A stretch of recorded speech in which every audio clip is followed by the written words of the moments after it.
that exist, these improvements, we want to know that also as a community. And I'm sure the mayor and commissioner would like to know that stuff also, if they don't already. So that's the reason we're doing this town hall. All right, Ms. Johnson. Thank you. Thank you, Noah, and thank you to AADM for this opportunity to talk about the results from the 2019, approved 2018, and finalized in 2019 of the Clarke County Sheriff's Office.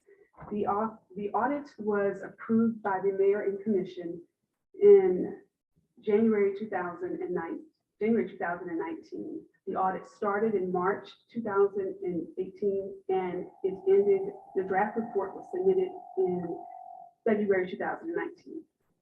The report was accepted by the mayor and commission on the record in September 2019.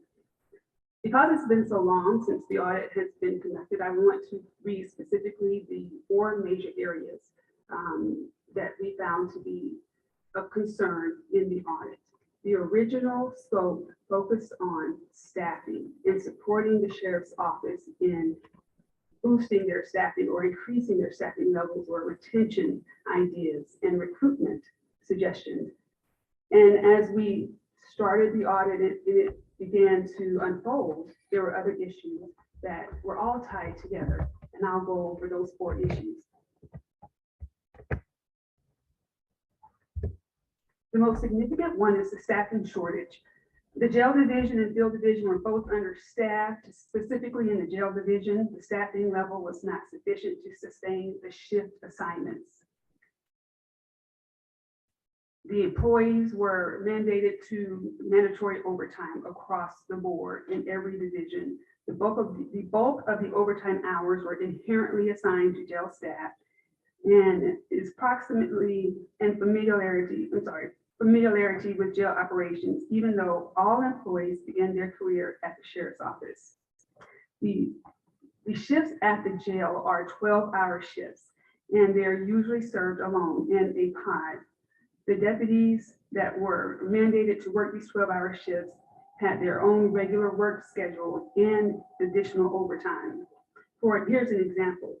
Despite the staffing shortage in the field division, field deputies were regularly assigned from their routine positions of serving warrants or providing courthouse security to fill in staffing gaps at the jail. And they had to do 1 12-hour shift.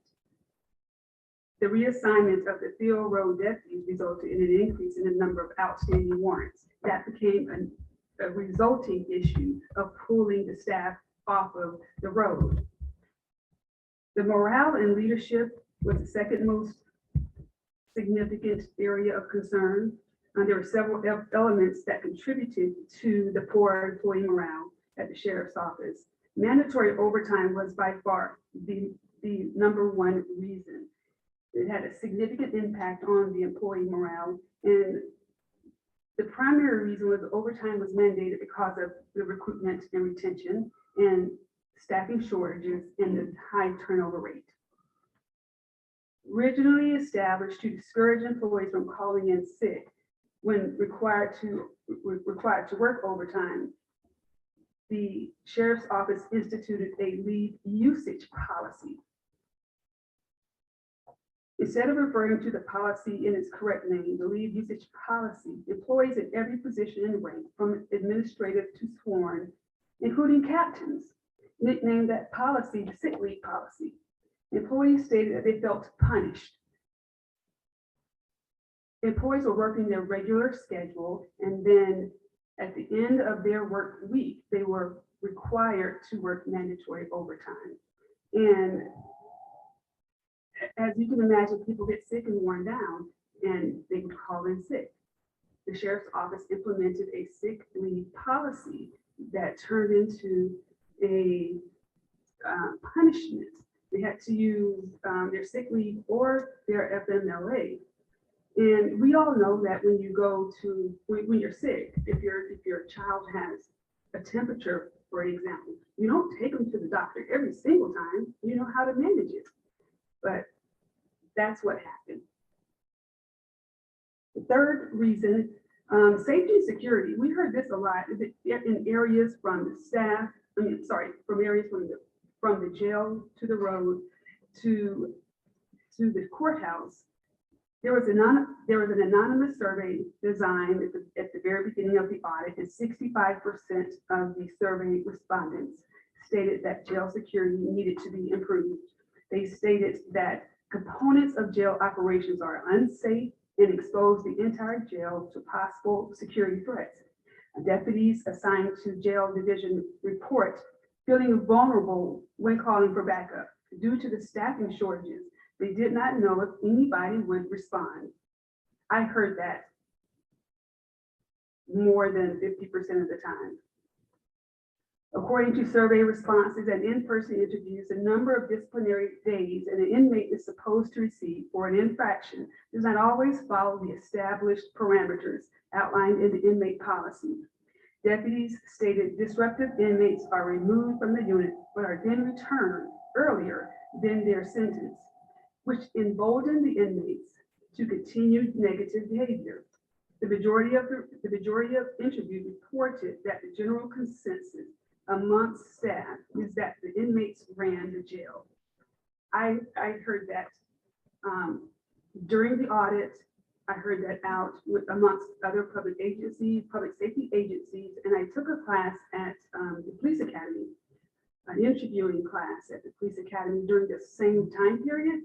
And I identified myself as being from Clarke County, and the other public safety professionals in the room stated, "Oh, you work for the county that the inmates run the jail." So it was a real issue. The perception was real, I should say that. In the last most concerning area to the employees was training. They felt they were not equipped to perform their duties, which contributed to the high turnover rate. The training offered to the new hires declined significantly since the opening of the new jail. Prior to the opening of the new jail, veteran deputies reported receiving months of training and the opportunity to rotate and work in every area of the jail. Over the years, the sheriff's office stopped providing this comprehensive training on jail operations to new hires. Instead, the new hires were offered 3 to 5 days of training before they were assigned to work in a pod, alone with up to 60 residents. That's what they're referred to at the Clarke County Jail. In reviewing the interviews and the survey responses and in observations, new hire training was not sufficient to address the buildup in the confidence of officers. What it surmounted to was the employees did not have the confidence that they knew how to do the job adequately, and they feared, due to the lack of skills that they had coming in and no additional skills to strengthen their knowledge of how to handle different situations in the jail.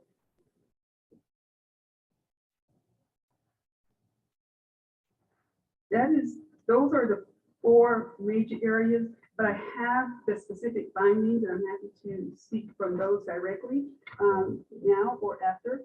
But I just wanted to go over those 4 areas. Was there any findings like related to the complaint process not being sufficient enough, or people feeling like they wasn't being heard, or the process wasn't working for them? It was not part, that area of concern was not part of the scope. Okay. However, I did hear that. There was any findings of like civil rights violations? I did not identify any that was a part of the scope as well. Mm-hmm. And was there areas that the audit didn't cover that there could be things needing to be revealed? Transparency? So you feel like we covered the whole understand how the jail was actually operating? Well,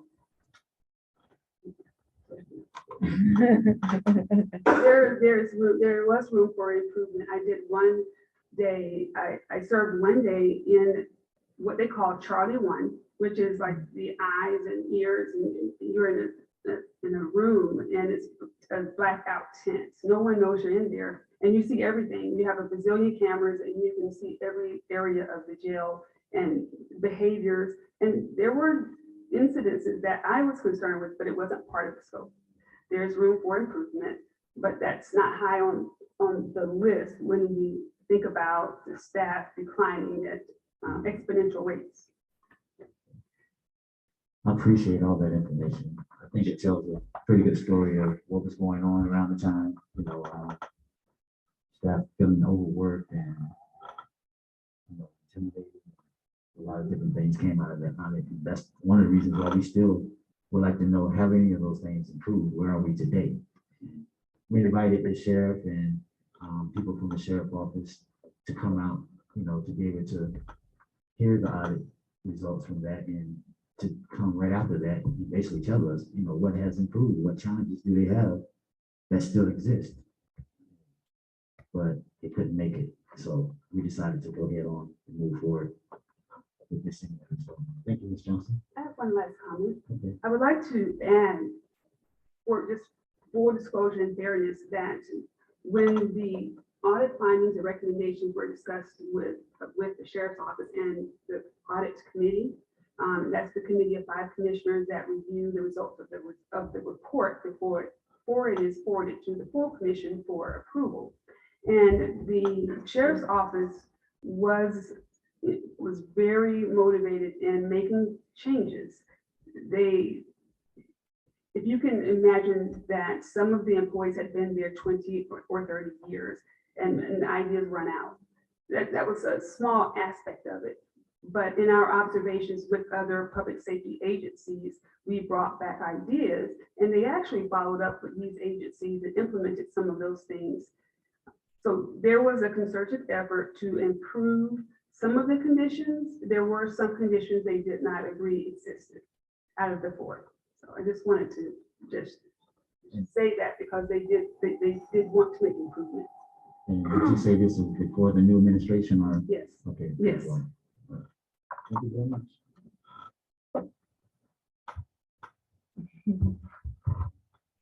Next, I would like to call Ms. Goings up.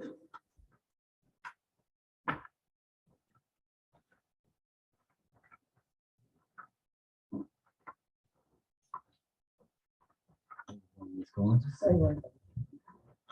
The opportunity today. Could you introduce yourself to the audience and your background? Yes, my name is Jessica Goins. I've been employed with, or had been, for 25 years and had the opportunity of working in the jail section for many years. My spouse been married now, we've been married now for 22 years, and we have 11 kids. Fortunately, everybody's been doing really good, and we've been really well known and received within the community. I think because of our standing in the community is why we've had such a successful reputation when it comes to the community and people inside jail. So you said 25 years? 25. And so that puts you under, I guess, like 3 different administrations. That is correct. It was under Sheriff Massey, then Sheriff Edwards, and then down to John Kidd. Okay. So we feel like no one from the department was ever able to make it, but we have a person who worked for 25 years in 3 administrations. And I think her perception of what was going on could definitely help give us some insight to what's going on. So you said you're not employed there now. How long has that been effect? February 26th of 2022. Okay, so that's pretty recent. So you should know kind of what's going on there right now. Can you tell us why you're not there anymore? I had become injured on the job, and then afterwards, I went on short-term disability, FMLA operations, and went into long-term disability, and then still not able to work. Okay. No longer able to do my capacity. So were you also employed there when the audit that Ms. Johnson was just talking about was conducted? Yes. What Ms. Johnson said was very true. She was very professional, eloquent, and sincere in talking with all of the staff members. I do want to mention, though, when the audit was presented it was presented to our team members that it was going to be anonymous. So everybody freely wanted to answer, and they were told, be transparent, tell the truth. Sometimes the truth isn't what people want to always hear. You got to be careful what you search for. And during that time frame, when the truth came back, there was retaliation. And in that retaliation, many of the subordinates up to different individuals in the command staff level felt that. Because although the questionnaire would seem broad in nature, depending on the questions, sometimes would let you know and identify which section was being talked about. As Ms. Johnson said, there were some areas that were corrected and met with no problems. Although during that time frame is when the new election was just starting, and John Q and our Edwards were saying, I can do it and I can do it better. So Sheriff Howard Edwards really tried to move forward to move things. And as mentioned, there was a committee board. And I remember at that time, Chief Cole had a checklist in terms of what he was answering to, or he would come and ask me, because at that time I transferred over to the administrative section, which dealt with the policies. So many of our policies did need updating and approval. Additionally, some of the suggestions from the other counties were taken into consideration, like, yeah, we need to move on that. So we did move forward and attempt to meet some of those things, although Sheriff R. Edwards would not agree that the jail was a dangerous place. He would not agree that there might be too much over mandatory that was being done at the jail. So it differed. And again, the perception of how you want to see it, I guess, could be looked at in different ways. Although working there at the jail was dangerous. And it was based on the visions, based on those visions and the theology behind how to rehabilitate, took a lot of the control that the officers had that would have empowered an officer to have control. What I mean by that, you can ask an individual to do something, and it's all how you ask. Again, in the end, there's going to be compliance. You are asking them in a respectful way, and in turn, they will respectfully say, okay. But then in some cases, where there were problems with the inmates had risen to a level that had been very confrontational. And the officers in some of the areas did not have any type of weapons to protect themselves. 2015, 2013 was the first time we actually introduced that we had a gang problem in the jail, in the old jail. And there really was not an interest that really was happening here in Athens, but it was happening here in Athens. In 2015, when we moved to the new jail, we were never ready to move to the new jail. Number one, we were already short-staffed at the old jail, and there were concerns.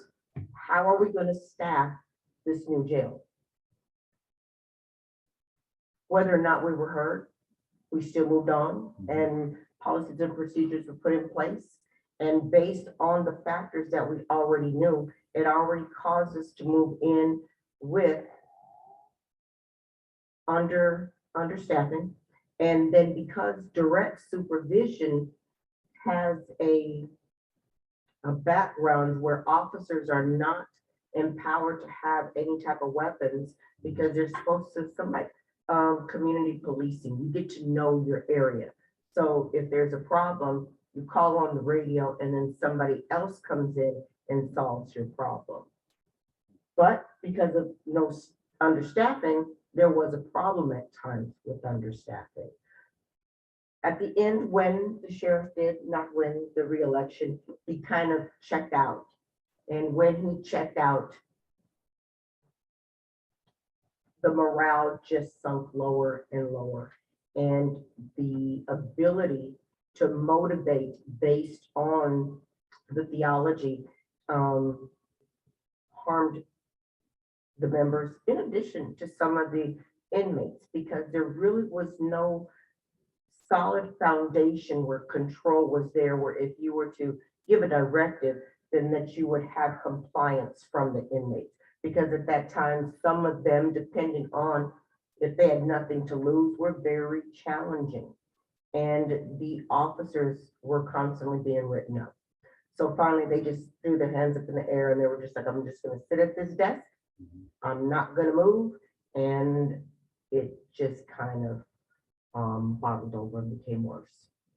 So I would ask you, I would talk, make sure y'all talk a little bit louder for the people. okay, I would ask that, before the change of command, what was your perception of this new administration coming in? How did you feel about this change of guard? When John Q ran for election, I was so excited. I was excited because of vision. In order to grow, you've got to be willing to change with the trend. And the times are no longer as they were. And I respect that we had to grow and change from where we were to where we needed to be. And what John Q was saying, I bought it. I drank the Kool-Aid, hook, line, and sinker. So I was so humbled by the opportunity when he asked that I come over and be the major over the jail. So since this new administration been there, I know there's still probably some problems over there. But is there anything that they've implemented that you agree with? What has been implemented is community service based.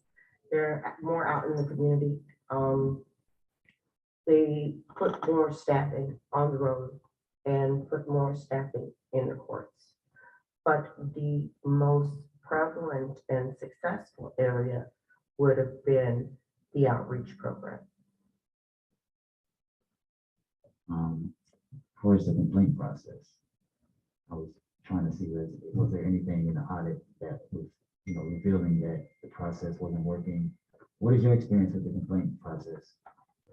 Beauty, and I'm going to go on based off of the last question, because while the improvements were community-based and the warrants and division got more people and the courts got more people, those people came from the jail. So when they come from the jail, who do I get? Sit in the unit and watch over to ensure the safety and care of the individuals that we take on, that we will serve.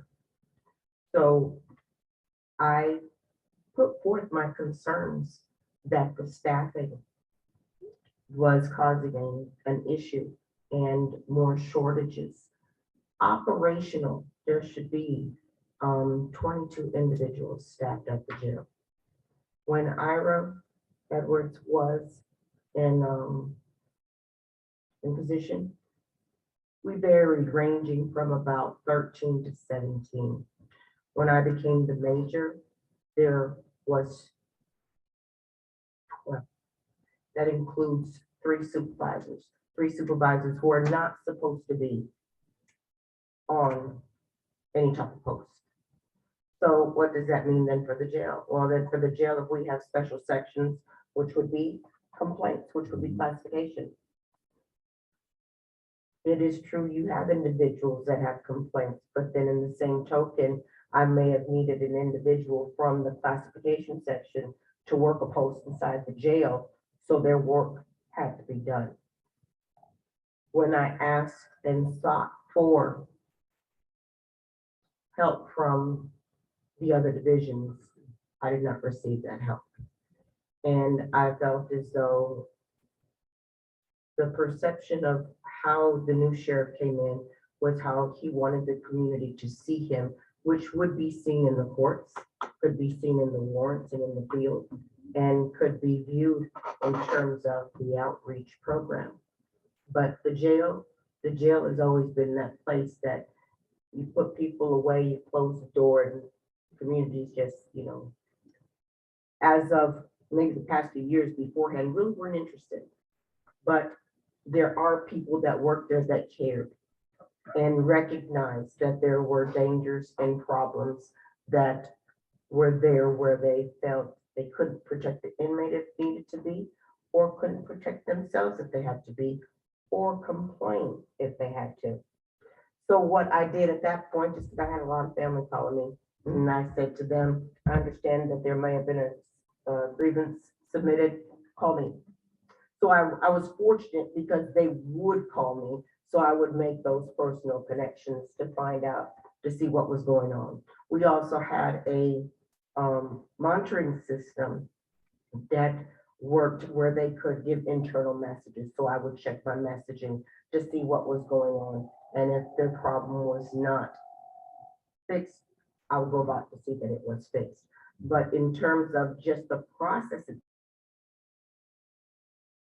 damaged because there are lesser people there in the jail than what had been before.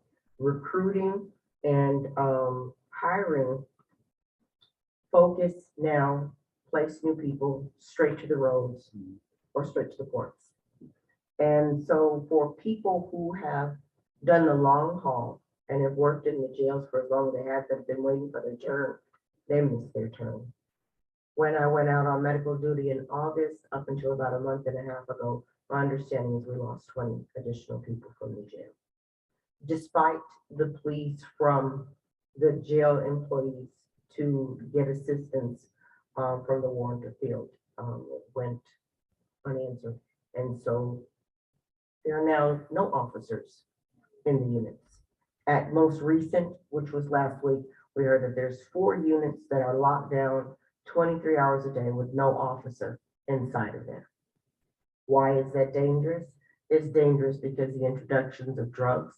In April of this past year is when we learned that there was called K2 spice, and it was some type of, it was supposed to be the synthetic marijuana that was sprayed on the paper that was to be mailed in. It didn't have any type of aroma, no trace if it was quickly looked at for contraband, and it was given to the individual. Well, what they did is they would tear a little piece off, put it in a cup, and it would cause an intoxicant where they could get high. But then they started not getting the good stuff.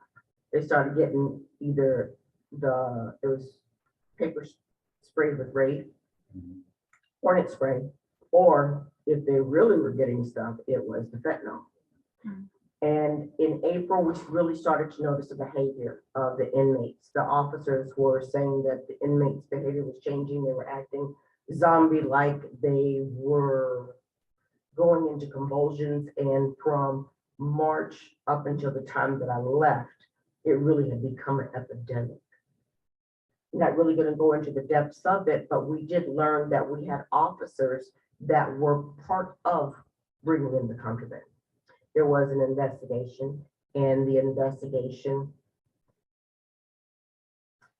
I'm not in a position to narrate how they were terminated, but the investigation did divulge that there was inappropriate conduct, that there was some of them bringing in drugs, and there was gang affiliation. So here, drug introduction being brought in, you have shortage of staff, and an inmate population that has grown over the years to believe that they have that power to stand up and take a stance. Everybody has a right to take a stance. It's just what fight are you fighting for? And some of them, the fights they were fighting for were not prevalent and went beyond what should have been an issue for a deputy to have to deal with. So what would you say are your safety concerns for the jail right now? And what would you prioritize? 2 or 3 things that you would prioritize. Well, I recognize that the community is concerned and focused on the warrants being served. That is important. That is important. and has to be done. While I recognize that the community wants to see individuals go to court, I got that too. But there is a jail that has two large areas that the judges can come down and do court there at the jail. There is an actual courthouse section that they could use for purposes. They could go to the Classic Center with no security. I'd like to know why they can't come out to the jail. I asked that of the new sheriff, and again, it was an answer that dealt with the politics. Now, in terms of the courts, I recognize we got to do courts. Fortunately, I'm going to give Judge Auslander a shout out because he was really the only judge that helped us during the coronavirus. Because at that time, many of the courts wanted to shut down, didn't want to see anybody. And inside, the inmates were, how are we being faulted for something that we had no control over? So fortunately, after speaking with Judge Auslander, we brought in laptops and live streamed all of the court processes. From some of the higher judges were becoming perturbed because they felt that the areas were too loud and didn't want to hold the services there. With the warrants, to fix the problem, number one, we need the warrants and we need courts. We need our people. We even need command staff to work those areas. If you wear a gray uniform, you should not be allowed to go and do extra duty. That uniform pays you, so you should be able to go and work in the jail where it's most needed. I expressed to the sheriff when we first began that the jail is the heartbeat of the sheriff's office. At the time I left, there were 350 individuals, and at that time, 87 civilians. Yet, we were unable to staff it or ensure that we were prepared to protect anybody. And that's the true nature. You can't put 350 inmates in the back of a patrol car and say, hey, let's go serve warrants. I can put 350 inmates in the back of a bus and go take them to the court. That way the judges don't have to leave the courthouse. But UGA, police department, state patrol can help with warrants. They can help serve it. The courts, I understand that the judges don't want to come out there, but as a public official, my belief is that the sheriff should have been vocal and spoke to the community and expressed these are our issues. And while I can't remedy them quickly, in order to move somewhere, we gotta have a consensus answer that helps the overall problem. Not everybody's gonna agree to it, but can we get one step closer to improving it? But it didn't seem that way. I believe Sheriff John Q came over with the police concept and is trying now to make the sheriff's office a police department. They are two different entities. They do not operate the same. So they're gonna have to use that and also look into exigent policies. What if staffing is a problem? What do we do? Because you do need to have someone there to ensure that the inmates, number one, aren't overdosing. Number two, are not being coerced or their families being harassed or they aren't being harmed, or that the gangs are not pulling them in. Because once those individuals go down that pipeline, they then become official. And when they come back, they're jumping in those other individuals that are in the jail. So just leaving them locked down and uncertain, that is a huge liability, huge liability. And there was a liability when I left, the ponds were covered. I can't even imagine wanting to be over that type of liability right now. That's too scary. Too many lives. Is there anything else you would like to add? I've asked all the questions I would like to ask you. At this point, yes, because John Q really, I thought, was coming in to make some huge changes for the jail section. The individuals in the jail section welcomed, wanted, sought that vision that he said would be transparent. It has been everything but transparent. And with all that has occurred, all he wants the public to see is him in his uniform and his chief deputy his chief deputy and himself. And I use his chief deputy because it seems as though his chief deputy makes more of the answers for him and assumes accountability more than he does, or the sheriff says, you need to go speak with the chief deputy. Officers in the jail want to say, aren't you the sheriff? And you still need to go speak with the chief deputy. So a lot of improvement, even after Mrs. Johnson has completed her audit and has given forth these things. Not only do those things need to be reintroduced and reconsidered, but more things need to be looked into in terms of their behavior, in terms of their conduct. Right now, there is a huge racial divide, and I will speak freely on that because I feel like I'm a rainbow. I'm almost every type of ethnicity that can be. So I'm about being fair, and there is a racial divide. So we do have many of the white officers that are being sent back to the jail, and it is considered a form of punishment. The jail section should not be considered a bad place to work. The jail, I loved it. That is Clarke County School of Education. You learn something new every single day. It's a humbling experience for an individual that says they'll never go to jail. Good for them. I have children, I have family. I don't know what I'd do if something would happen to them. But in the case, what we have right now is a theology that has changed so different from the changes that need to be done. Thank you. So people can understand 23-hour lockdown. What, can you just elaborate? In so reference people to can what know? it should be like. Yeah. Depending on the housing area, there are open bay sections, and in those open bay sections, there would be your lockdown times. Your lockdown times would be bedtime. A lockdown times would be the morning time and lunchtime, or if there was a specific incident or medical situation that caused the area to be locked down. But if they were in an open bay, generally they are allowed to walk around, use the telephones, use the kiosk. There's now video visitation that has come in. They're able to go outside to an outdoor sector. They can take showers, bathe, and take care of the hygiene.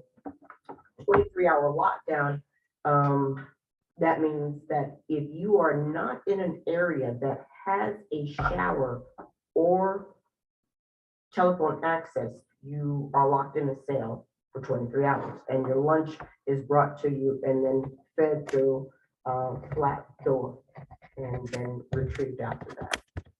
The hour may be there rotating in and out people to try to get them to take showers or to be able to go outside to get some air real quick. And once that shift is done, then the other shift would come in and try to complete where the others left off, and it would just continue until potentially it all meets back where you start all over again. When a person asked, the complaint process working with HR. So Okay, that was a good one. And do you know You wanna the, elaborate? I will elaborate. you know the connection between HR and the jail? And when I say HR. I submitted the drug, let me expound. The drug had gotten so bad in the jail. I couldn't leave one night. I couldn't leave it. The rest of that conscious of me, because the amount of that we were responding to, Narcan was saving them. Now, just because Narcan is saving them does not mean it is keeping them alive. That's just sustaining them until the ambulance gets there. It became where the individuals were needing more and more Narcan. The last incident was on, I believe, April 6th.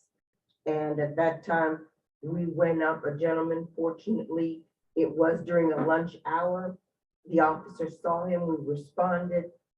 He needed 6 Narcan to just keep that beep, beep, beep on the monitor going. And thereafterward, another inmate had said, hey, the drugs are in the next pot.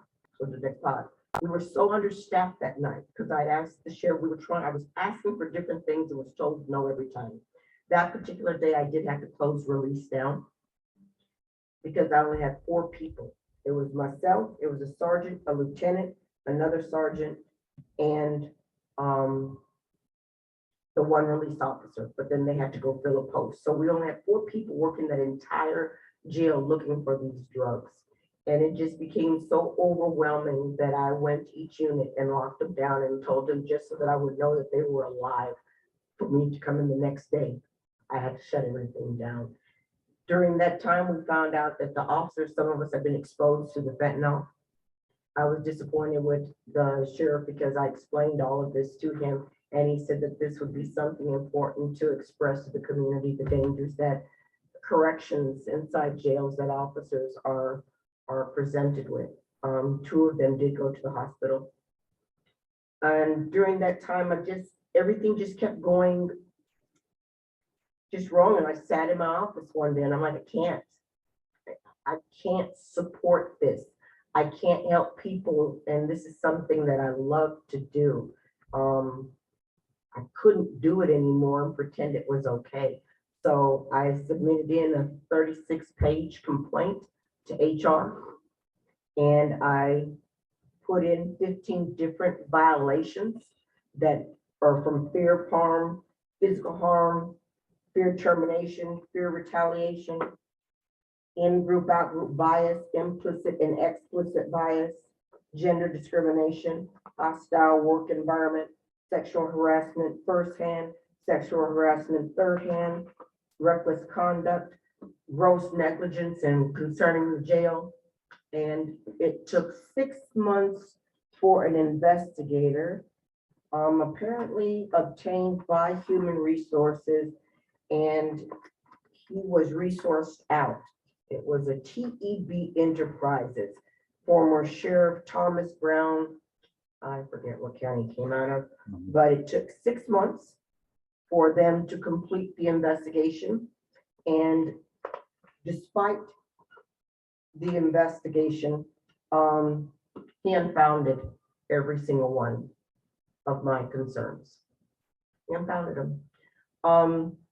During that time, my spouse has been there for 35 years, was terminated. And once we received the report, we went into Human Resources and asked who signed off this investigation. My husband sent it out to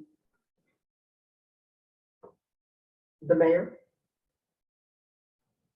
county attorney, Glenn Williams, HR, and nobody assumed accountability as to why the things that I've just briefly described, that's just briefly, because there's a lot more I could go into. It took 6 months, and then how could he find these things in 6 months? And one of the reasons that I did reach out to this organization is because I knew John Q was on your coattail. But then when the group came and sought, how can we work together, collaborate together? I was more than willing. It was actually some great conversation. They wanted a pamphlet, asked for a pamphlet to be put into the units in addition to an 800 number for certain people with low bonds to get out of jail.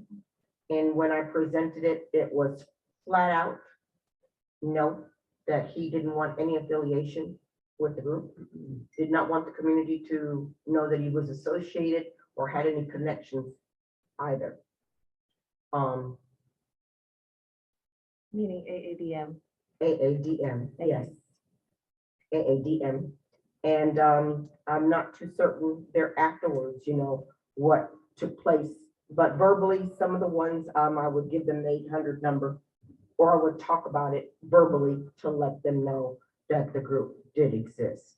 But at that time, he was very clear about not wanting to have association, although using AADM for his platform when running. And then again with Ms. Parker, I'm not going to go into the details with it, but there was some inappropriate conversation that went on in my office between me and him. And I did report that And it was just chalked off as nonsense. And it was, I guess, considered to just be the gossip of the group. Again, I don't know how this individual was able to. We were told that because John Q is an elect, that he cannot be unseated unless it's the governor. But I'd like to know, what about Leverett? He is at will employee, just like myself, just like my spouse. But we were terminated because we put in a complaint. And that's where we go back to the human resources. Nobody has answered any of our questions other than to tell us they're sorry. So those are the things we're definitely concerned about. Like we said, transparency, these internal investigations are where it seemed like they should be leading to some findings, leading to no findings. And we just had an audit. So it's not like those complete things that she had in her plan are just like unimaginable, Once again, we'd like to thank you. And we're going to invite Commissioner Parker up here right now.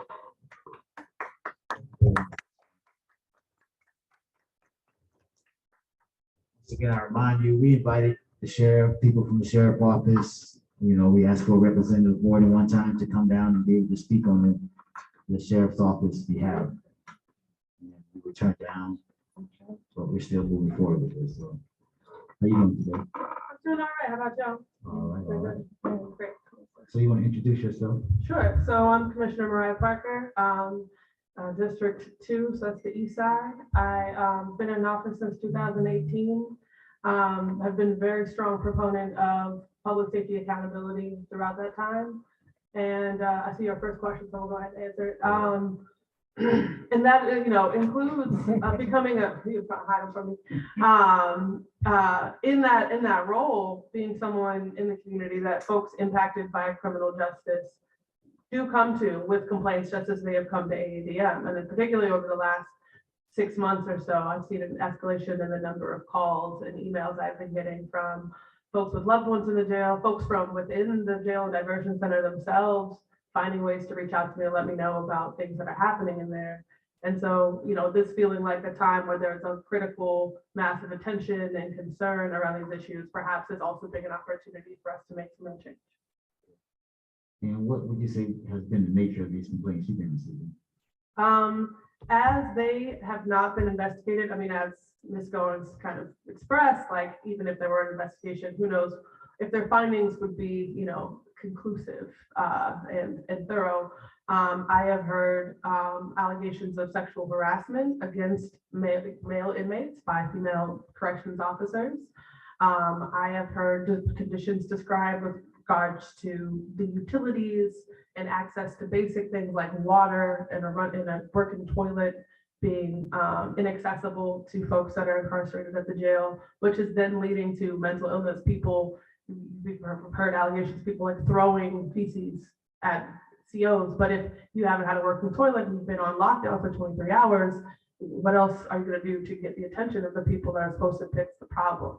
And so these conditions, in addition to those that are inherent to the jail, not being able to see your family, not getting to see, natural sunlight, actually kind of ginning up perhaps some of this unrest that Ms. Goins was describing among inmates.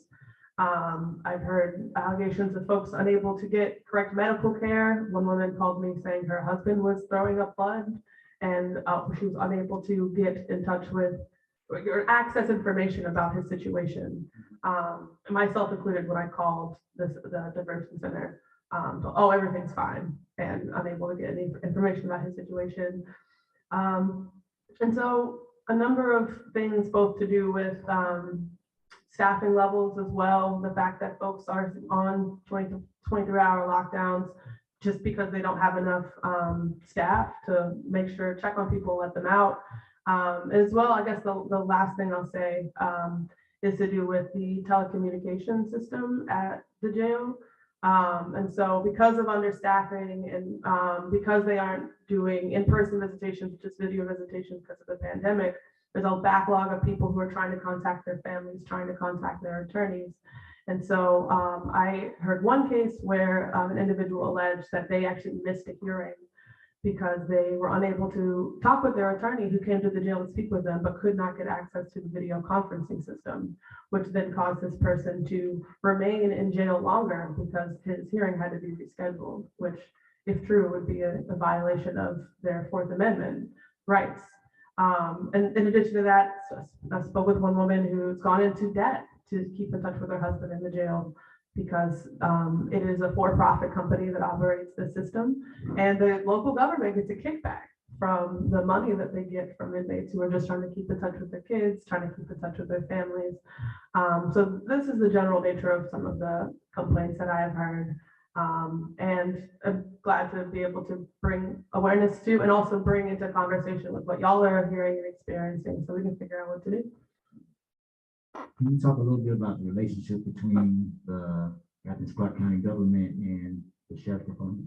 Yeah, I think Ms. Goins got into this a little bit about, being an elected official. So John Q. Williams, as we all know, some of us voted for him, is an elected official, is a constitutional officer. So it's sort of similar to like the three branches of government, might be a helpful way to think about it. So you got the legislative branch, which was me and my colleagues, so we make, the laws, but then you have, he's not exactly the judicial branch, but it's like a separate branch of government where they have their own policies, they're separately elected, and they are not under our purview directly. It's branches of the same government, but we are not really over them in a policy standpoint. But similar to Congress and let's say the judiciary, we hold the purse strings. So we do fund the sheriff's office. The funding for the jail came from SPLOST, which was passed by referendum by the people. And so this right now is a very important time for us to be asking these questions about what we can make better at the jail, not just in terms of policy. I think that is a conversation to continue to have with jail staff and the Sheriff Williams about, but the mayor and commission decides how much money the jail gets. And that can be used as an opportunity for leverage around improving the conditions to say, if we are having a staffing issue, and does that mean we need to pay COs more? There is a disparity in the ways that public safety employees' salaries were brought up in the last budget cycle, where the sheriff's office did not get the same kind of raises as the police department. So ameliorating issues such as that. I would love to see us put in capital funding in this next budget to get the telecom system changed, because nobody should be making profits off of people just trying to stay in touch with their loved ones that are incarcerated. And so that is something that we could fund in the budget this year. So thinking about the ways that the mayor and commission and our, holding the piggy bank can help change these conditions so that incarcerated folks aren't suffering and folks that are working in the jail aren't suffering either, because this is clearly a situation where this is bad for everyone involved. So you have probably been on the commission right now and seen a couple of audits, and to where there were certain findings and things need to be improved. And I don't think all audits are as public as that, the one with the sheriff office. There was a lot of public attention on it, I think, because water business office people aren't like, oh, my husband's in there, like all fired up about it. But yeah, this is something that the public really feels the impact of. So I think there was a lot of attention on it. So with the other audits, what is like the normal follow-up process? Like if we wasn't doing something like this, talking about the audit and trying to bring people in to talk about what's the status today, how would the community know about something like that? In terms of like changes that have been made since then? Sometimes I believe we'll do like, follow-ups where we kind of examine the ways that the conditions have changed through a similar process later on. That generally, ends up being between, I think, the mayor and commission and the manager's office, but folks individually following up to, follow up on particular concerns that they've heard raised since then, either by the community or by staff themselves. And so I think that what we're doing here is really important because audits often come out of concerns raised, or a lot of, in short, a lot of change in government, if not all of it, comes about by collective action by the people raising issues and making collective demands. And so if it's time for another sheriff's office audit, then that is something that can be raised to, the audit committee Mhm. and others in government to get a more thorough follow-up on what comprehensively can we say is happening at the jail today. Mhm. So the community can basically request those. There's no formal process per se, Mhm. but similar to how AADM initiated the process by which we now have the Public Safety Oversight Board, that kind of help can be raised. The question I have for you is, what should we do as a community? Like, after hearing this stuff, I'm sure most of us don't agree that's how we want our jail to be ran. And like Ms. Goins said, you never know when it's gonna be you or one of your family members in this situation, so don't overlook this situation. We really should look at this as an urgent situation to move on. So what can we do? I understand that we could try to reach out to the sheriff. Our taxes pay for the money that you guys give to him. And we can try to have more transparency or just have him to respond to, things that we've learned. And what else can we do? I mean, I would say just encouraging however you can people to continue speaking out to help build that critical mass for change. I know that, going back to the issue of communications, it's hard for people to stay in touch with their families. Their mail is, surveilled and, sometimes complicated and things like that. Folks are having a hard time getting on the phones or getting on the video conferencing. So showing persistence in those processes to make sure folks have that outlet to have their stories heard is really important. I would say that in addition, as a group, as a community that is sort of building a stronger coalition around these issues, paying very close attention to this time with the mayor and commission, as I referenced before with regards to the budget. So the manager's office sits down with department heads and gets their input on what sorts of budget acts they're going to have every year. So pretty soon we will actually be getting a manager's budget that reflects the requests made by various department heads. So that'll include input from the sheriff. So at that point, saying like, okay, given the concerns we've heard, how does this seem to be addressing these issues with regards to staffing, with regards to conditions, the living conditions in the jail. And after that, we then get a mayor's recommended budget. So he kind of goes and does a second round and decides what he would like to see us vote upon. And again, at that opportunity, thinking about how those budget requests reflect the concerns that we have and a seriousness in correcting them. And then your ultimate line of defense is the mayor and commission themselves, or the commission themselves. So, we usually vote on the budget in late May. And so between now and then, it's going to come up real fast, but staying in touch with the commissioners, if nobody else, you can say that to me, but about what, how you're assessing those requests. Is this enough?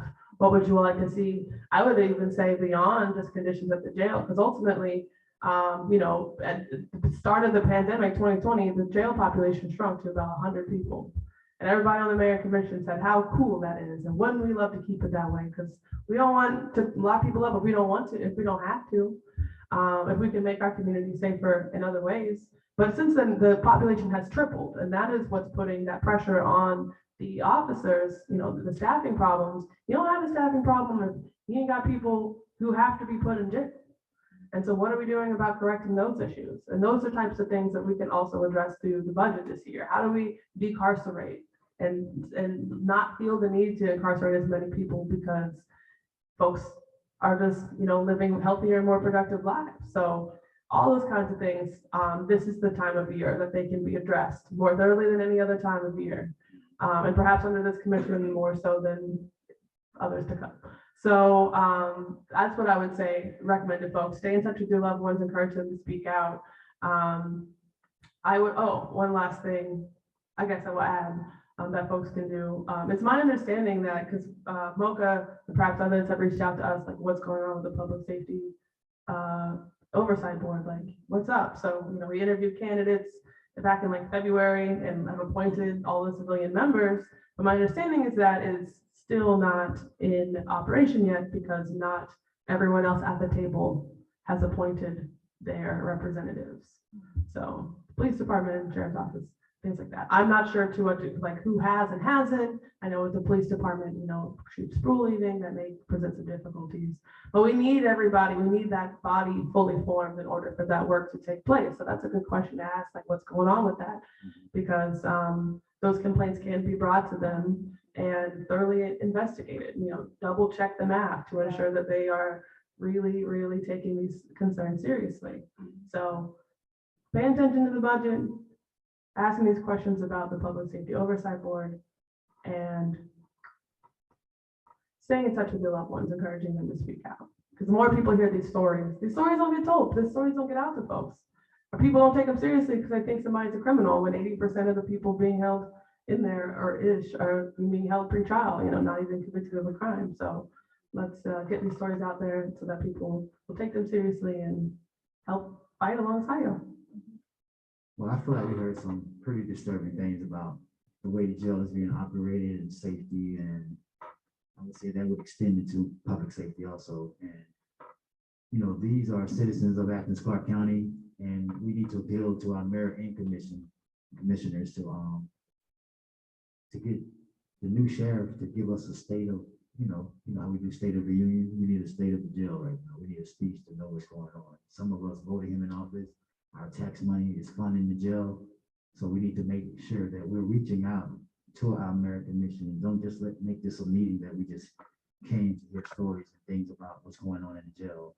Like really reach out to them, email them until you get a response. Visit them. That's what they're there for. And make sure they make transparency and accountability happen at the jail. We need a response from the sheriff. We're asking for a response from the jail and from the sheriff about the condition of the jail and what can we do as a community to improve those things, and what can the mayor and commission do to help improve those things. So I urge you to make sure you reach out to them, and we appreciate you all coming out today. We appreciate you all logging in, and we're also asking the viewers online to do the same thing. Reach out to them. And thank y'all for your time. I want to read one story. See, I want to, so a lot of people don't realize, folks that feel unheard, and after they go through the process, they reach out to AADM. A lot of people don't understand the role that we play. We cannot ignore these people, whether or not we are friends with the mayor or commission, whether or not we get along with John Q, whether or not we have elected or helped to get him in office. My job is to listen to people because they do not have the support. It is very expensive to have legal aid. We do our research. We paid $1,300 for open records research before we had this town hall.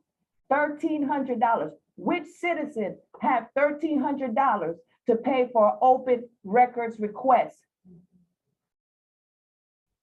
As we're having this town hall, September 25th, 2020, my son passed away in Clarke County Jail from a heart attack. I was told by inmates that it was slow process, and getting in the guards and getting any help from the guards, they said it was hard to get their attention. My son, an African-American young man, passed away 3 days after his birthday. We cannot ignore complaints like that. This audit was done in 2019, 2018. They already said it was understaffed, and it doesn't seem like anything changed. So I urge people that is here, even though it's not under the purview of the mayor and commission, they still are obligated to us. And if the sheriff, we have reached out, and our job, our goal is to work together. How as a community can we protect each other and work together? So folks, I'm sorry. Some of y'all are not gonna like it, but AADM is not gonna be quiet. And as long as people keep filing complaints, and after we do our research, we are going to expose it. And if people don't like that, then I don't know what to tell y'all, because people are dying. So that's all I want to say, because there's a lot of foolishness going on in Athens-Clarke County. Once again, thank you all. And, you know, like you said, everybody don't agree with everything that AADM does or how we move. And, you know, it's just like you got more than one church in Athens. You know, if you're not with our movement, join another one. And they're all all preaching the same thing, so. thank Not y'all all of again. them. Thank y'all again.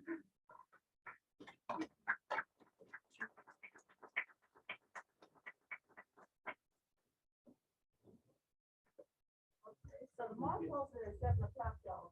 Oh, they're trying to figure it out. Oh, they're trying to throw us on the street. We got questions. We are gonna have a follow-up discussion. There is gonna be a part 2 until we get some type of, resolution. We're hoping that y'all will follow up on our website. We plan on, sharing some follow-up steps. Thank you, commissioners for being here. Thank you, Ms. Goins, for sharing your story. Stephanie, thank you for being here as well, and for everyone to join this conversation. We appreciate y'all, but stay tuned. We have more to come. If you haven't seen the AADM documentary, make sure you go see it.